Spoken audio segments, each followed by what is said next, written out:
Hey everyone! So, we're going to continue reading from our book, A Question of Yams today, and we're starting chapter 3 today.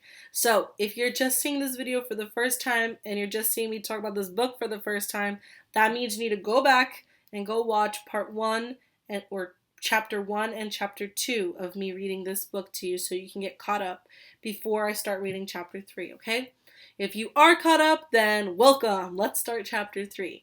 So we've read the first 2 chapters already, and the book is getting very good. I read through chapter 3 already, and trust me, it gets even better. You're just going to be like, what? So I'm really excited to read the rest with you guys. So let's get started. Chapter 3, The Shadow. The next day, Kuri went fishing. When he came back along the stream, he heard voices. Some men must be talking on the other side of the water. Who were they? He ducked into the bushes at the edge of the stream. Slowly and quietly, he slipped from bush to bush. Someone said his father's name. He crept closer and closer until he could see 2 men behind a pile of rocks. He caught sight of gray hair. Sokoso! What was he saying about father? Kuri did not stir. Sokoso was talking to a man who was as thin as a shadow. A man Kuri had never seen before. Then Kuri heard just a few words, and he must be punished. After that, Sokoso began to whisper. A minute later, the thin man nodded and ran off. Kuri crept back to the path and headed toward the garden. Once again he hid on the rock behind the tall bushes, and he waited. He listened to the noisy birds. He swatted at the flies that buzzed around his head. He waited and waited. The sun began to set, making long shadows that slid across the garden. Kuri yawned. Maybe he had been wrong about the thin man.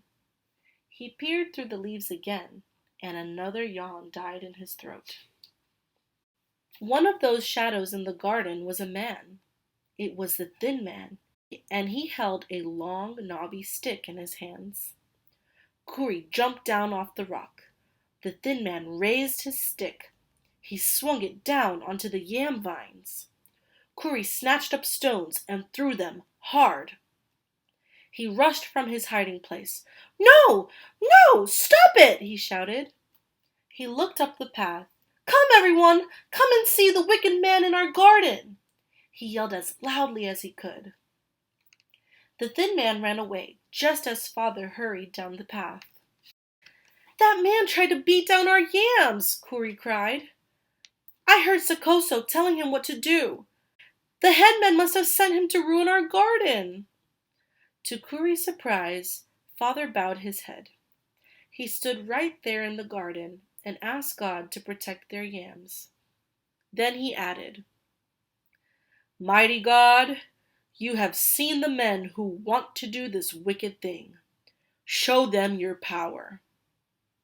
Kuri had never heard father pray in such a loud voice. He hoped the thin man was listening. His father turned to him with a smile. Thank God that you were here, my son. And there it is, the end of chapter 3. I told you it was going to get good. Now, make sure that you go on OneNote and answer the questions that I've put for chapter 3, all right? And I hope you're as excited as I am to start chapter 4 next time we meet again. Go ahead and do your questions on chapter 3.